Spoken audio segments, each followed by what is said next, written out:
And it's certainly true as a matter of general employment policy, unless you define certain things in an employment manual that can be determined to be contractual.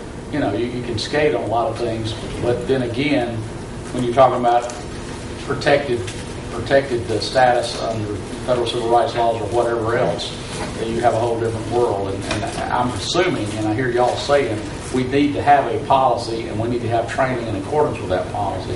Now, I would ask this: are y'all prepared, as we sit here today, to make a recommendation to the committee on retaining one of these folks? Now, and we don't have to do this today. If y'all have not prepared to do that, y'all can kind of caucus on this, and we can come back Wednesday with a recommendation.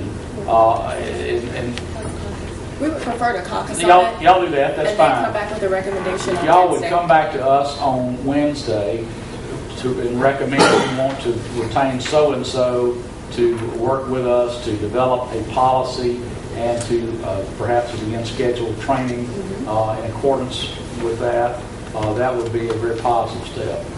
And if y'all are prepared to do that, we'll take that to kind of under advisement and look for y'all to do that. We'll be prepared to do that. Okay. Any other comments or questions about this? And it's a very important subject, and I appreciate, and we sound like we have three individuals certainly with a lot of expertise on this, and that's very helpful and very appreciative of y'all's work. Now,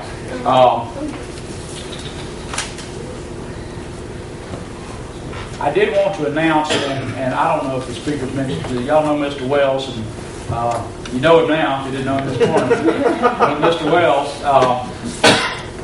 the speaker had asked me, and I suggested him actually, that we have, as y'all know, a vacancy in the office of House Information Officer. This is a position the speaker intends to fill, not necessarily with the same, not necessarily in the same way as the prior person who held this place, but members have expressed to me already that they need some reason, that sort of thing, were particularly helpful.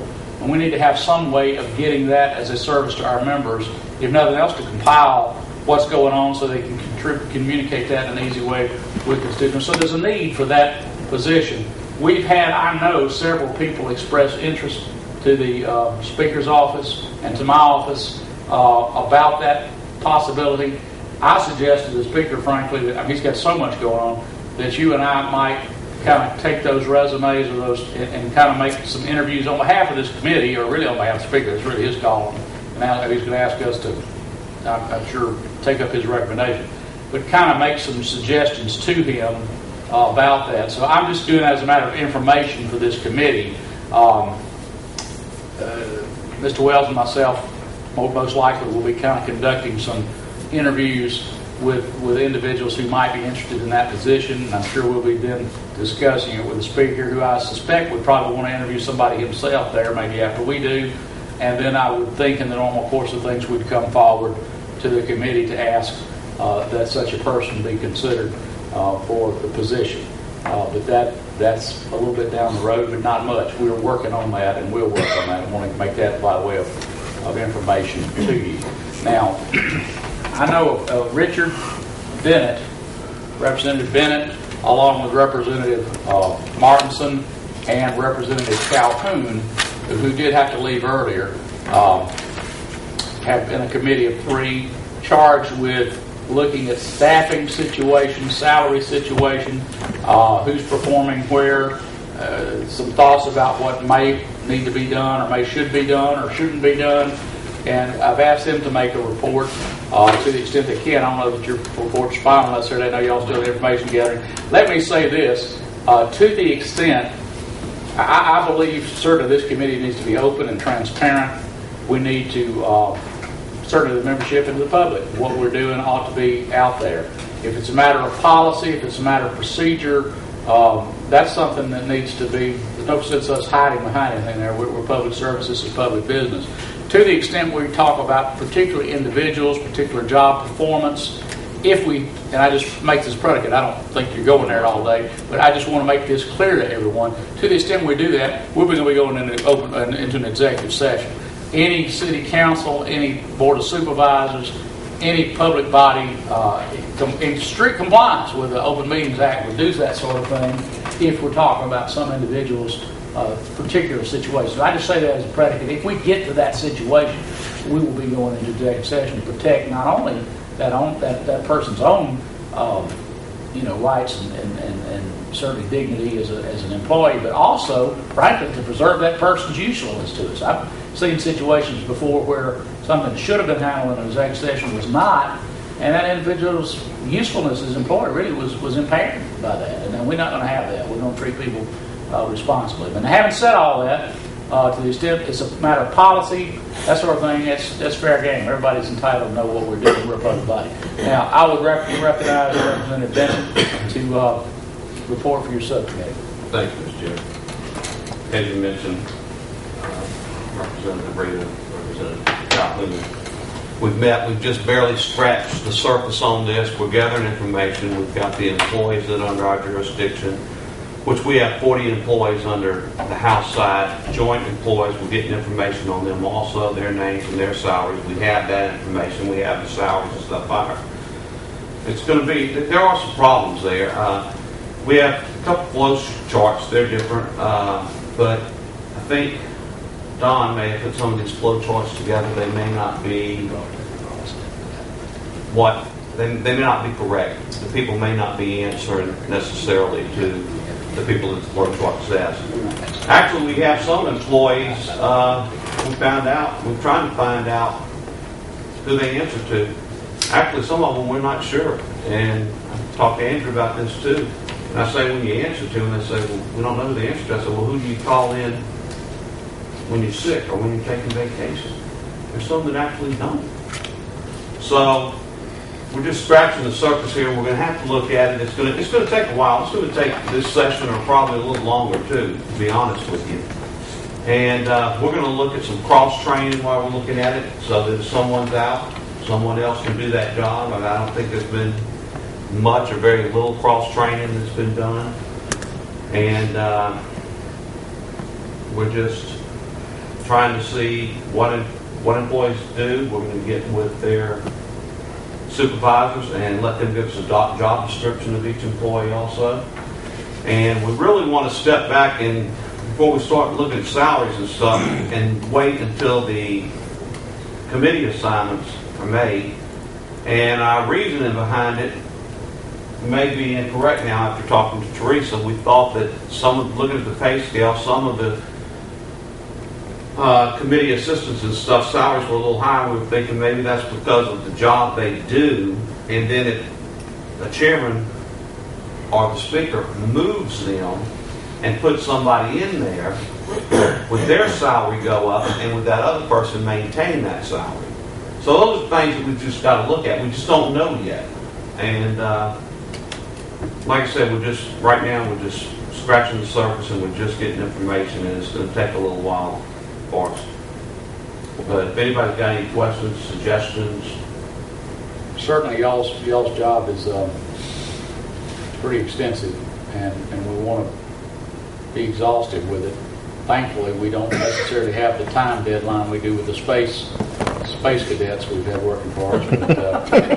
But we do appreciate that committee working. But by all means, we know you'll stay on top of this, gather this information.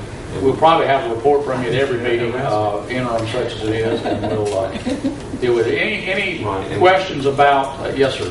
Has anyone expressed interest in retiring? No. No, I think, we'll be working close with, of course, Andrew and Teresa convening on getting together an information. And they've been great helping us. And of course, a lot of this is going to play into Andrew, what he needs, and as far as the needs, we're not going to be able to assess that. Andrew's going to have to tell us what he needs, and he's going to have to do a lot of this evaluation for us. Right, and I'm going to recognize Andrew in just a minute. He's got a matter he wants to discuss with us, I think. But before we do that, do we have anything else for any other questions or whatever for this committee? Well, they've given a report, interim as it is, and we appreciate this. And they'll continue to work, and we'll probably be hearing from y'all at each meeting as we go along for a while yet. Yeah. That's good. So we don't need any action right now, but we do want to, I'm not doing an agenda as such, but for goodness sakes, y'all remember next Wednesday we've got to take up your committee, Representative Cockerham, and also report, not to mention we'll have to take action on Representative Zuber's subcommittee. Now, we have had an open records request for certain records. I'm going to pass out for you a copy of the policy. The House does have a policy. Maybe y'all have that back here. We have an existing policy regarding requests for expense records of Mississippi House of Representatives, and this is another policy we may want to look at and change or whatever, but for purposes of the request we have in front of us, this is the policy we have. This is the one we're going to follow. We have a request. I don't have it in front of me. You have it. You gave it to me, didn't you? You give it to me? Yes. Lord knows where I put it. I've got it somewhere. Probably on my desk in there. I saw the request. Yeah. You got, okay, we have, oh, that's policy, okay. I'm looking for a request.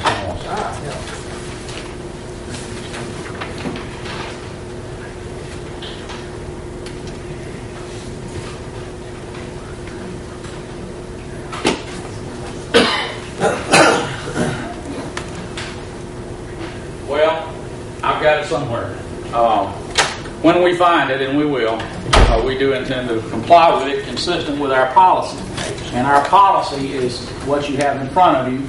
Talks about the section here, and there are specific records that the policy contemplates being made available upon request, reasonable request, and in accordance with this policy and expense and that sort of thing. You see what those are, 1 through 5.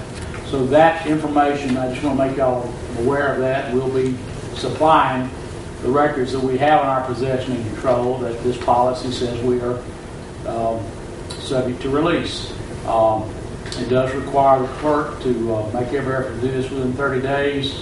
Hopefully you can do it sooner than that, but this is what the request is. And I guess we're just making the committee aware of this. As far as I'm concerned, we don't have to take action. Maybe we should take action to authorize this. It is in accordance with our policy. I guess that probably would be appropriate. Who made the request? Who made that request? Did you make that request? All right. Mr. Hendricks. Mr. Hendricks made that request. All right. It is a proper request. I just don't have it in front of me. But He's got one, I guess. Travel. here it is. I do have it. Request travel. If this is the request, this is a request from Mr. James Hendricks. I'm submitting the public records request for the following records. 1 copy of the public records request procedures and our policies for the House of Representatives. We have that here. Now, this is subject to revision. And we're looking at all policies, but certainly can have a copy of this. In fact, I'll give you a copy of that right now. All right, that's fine. You already have that. 2, copy of all receipts, expense reports, travel reports, travel receipts, travel requests, or requests for reimbursement for any purpose submitted by any House employees in the last 60 days.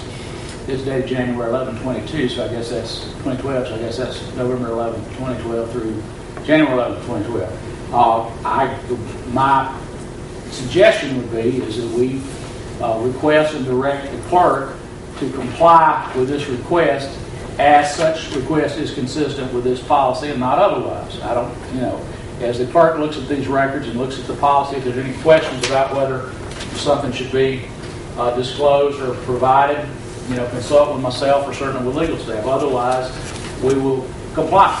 That would be my suggestion. Yes, sir. Okay, in compliance and following the policy, paragraph 1, 2, 3, 4, if this requires information about an individual representative, then the clerk shall inform that individual representative about the request. So that is a prerequisite. And this policy shall be followed. And the clerk is regarding clerk, if he's not intimately familiar with the policy, please become so before you do anything. But you're exactly right. Whatever the policy provides, that's what we're going to provide for. Now, this, I don't think this is. I'm looking at the request, and it's not directed to any particular representative. It's all. So. But if it's document about individual representative, I don't know how you can release it without providing those individual representatives with copies of the request. Well, because they may have some concern and a response. I don't have a problem in the world with that. If that's what the policy contemplates, I mean, I would suggest, I guess we make a copy of this for every member of the House, because it's conceivably could be any member. I guess it wouldn't be the ones that weren't, well, I guess conceivably could have travel expenses even for new members that would be within this time frame. So I guess it's every member of the House. You wouldn't for new members, You wouldn't? because they weren't sworn in until January. This is information regarding All right. Well, members I'll stand during the corrected. previous calendar year. Oh, previous calendar. All right. Well, I stand corrected. Well, look, my point is simply this. This is our policy. We need to follow our policy. We need to direct our clerk to follow our policy. Don't do anything that's not within our policy. I mean, I don't know how more clear we can be. If there's any question about something being within the purview of our policy, consult with us before you do it. If the policy requires, if you see the policy is requiring notification to any member, please do that. And that's something we need to do. I'm not arguing with you. We're certainly going to follow the policy. Okay. Well, let me just say, it clearly does that, because it says if the request for expense record pertaining to any individual representative, the clerk of the House shall immediately inform the individual representative about the request. So if he's asking for travel of legislators, for anybody who travel, that certainly pertains to that. The other part of the policy address fees associated with it. So the clerk will certainly need to come back to the Management Committee if he determines that this request involves, a lot of company. I don't know what else is involved with the request, but if it does, then it's going to come back to the management for a research fee. That's correct. Per hour staff that required, and we ought to deal with what kind of rate, hour rate that be charged. That's correct. If it is a voluminous sort of thing, it's going to take a particular amount of time to do. That is certainly within the policy, and I think the requester would understand that there would be an expense involved. If not, he'll have to understand that at the time. But yes, that's something that will have to be complied with. That's part of the policy. But again, that's within Andrew's job to do. You make an assessment of what is required and what we're required to do, and make sure it's within the purview of this policy, and execute it. So my request would be for a motion acknowledging the request and authorizing and directing the clerk to comply with the request in strict accordance with the provisions of our policy regarding requests for expense records. That would be my request for motion. Have a motion from the gentleman from LaFleur. Right. Second from the gentleman from Lee. Question, sir? I just want to read the request that I did. Oh, yeah, sure. Good. Don't lose it. I lost mine, I guess. It's around here somewhere. I don't know if it's 10 members or 20 members or 100 members. Well, you're done. I'll take you to do that. Can't do that. I have a research fee.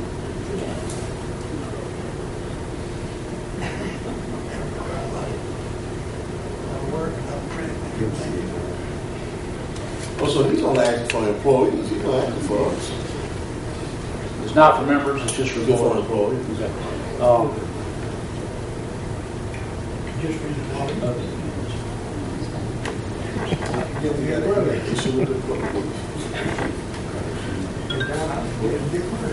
I ain't traveling with you. I thought you said earlier that she was a house. Well,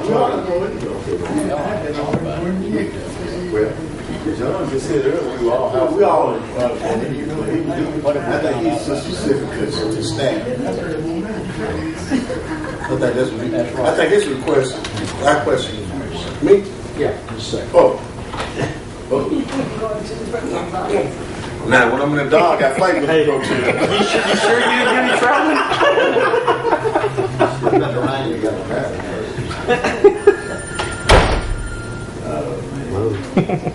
Can we get that letter back? I called his mom and dad and all